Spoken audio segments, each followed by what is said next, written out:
What's up, everybody? Tom Pelissero here at the Vikings Winter Park headquarters, where practice wrapped up for the week today. The Vikings will have a walkthrough on Saturday morning, then travel to San Francisco where they take on the 49ers at 7 p.m. Central on Sunday night in the second preseason game. Several things I'm going to be watching in that game. Number one, how does Brett Favre look? He's going to get about 10 snaps, 1 or 2 series, depending exactly where they are in terms of how many plays in those series.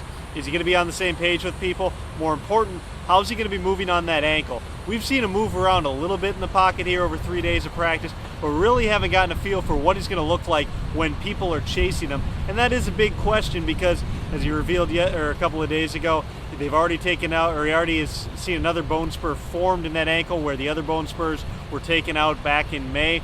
It's giving him pain. It locks up on him after practice. Just what is he going to look like when it comes to moving around in the pocket? The wide receivers obviously gained a big chance. Percy Harvin will not be there. Sidney Rice still on the PUP list. Jamar Johnson lost to that thumb injury.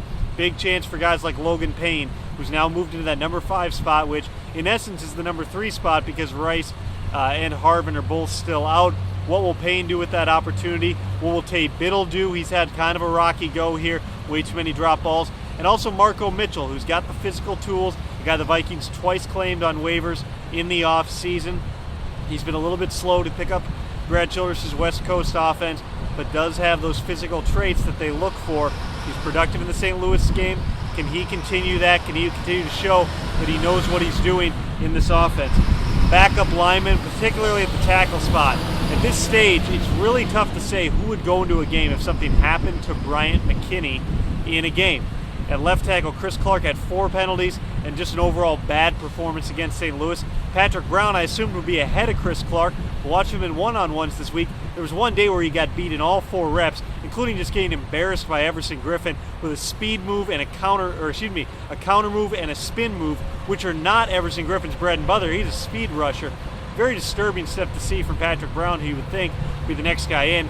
Drew Radovich has been steady. Really has only played on the right side. Bill Natlick didn't even get into the St. Louis game. Someone in that group needs to step up and give the Vikings an option to play a tackle, or they're going to be combing the waiver wire come the beginning of September, looking for someone else to play those spots. Also, what does E.J. Henderson look like? He's going to get his first game action since the broken leg last year. He's going to play a full quarter. They're going to be on a natural surface at Candlestick Park. That should help him out.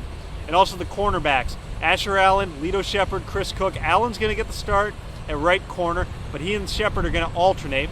Chris Cook's going to come on after 1 series in place of Antoine Winfield. That's a big audition for the 3 guys who are the primary options to potentially start at right corner, even though Chris Cook hasn't gotten any action over there. Whoever plays the best probably has a pretty good shot at being the starter in that 3rd preseason game and carrying that over into the regular season. And lastly, Reese Lloyd and Ryan Longwell, they continue to go back and forth. No field goal attempts in the St. Louis game. They'll be outdoors on a natural surface in San Francisco. Chances are they're going to get some opportunities. And also, can Reese Lloyd get a little more distance on those kickoffs? 2-3 yards deep in the end zone isn't going to get it done for them to hold an extra roster spot for a kicker. I will be in San Francisco. Follow all the action at 1500ESPN.com. See ya.